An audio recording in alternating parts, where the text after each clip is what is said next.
গণতন্ত্র চর্চা করে দেশকে এগিয়ে নেওয়া সম্ভব এমন মন্তব্য করেছেন বিএনপির মহাসচিব মির্জা ফখরুল ইসলাম আলমগীর।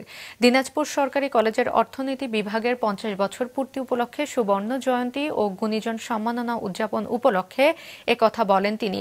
বলেন, অমৃত সম্ভাবনাময় এই বাংলাদেশ, এদেশের ছেলেমেয়েরা তাদের দেশপ্রেম দিয়ে দেশকে এগিয়ে নিয়ে যাবে এবং অর্থনীতির গুরুত্বপূর্ণ ভিত তৈরি করবে। অনুষ্ঠানে মির্জা ফখরুলকে লাল গালিচা ও ফুল ছিটিয়ে বরণ করা হয়। অনুষ্ঠানে অর্থনীতি বিভাগের প্রাক্তন ও বর্তমান ছাত্রছাত্রীদের মিলন মেলায় পরিণত হয়।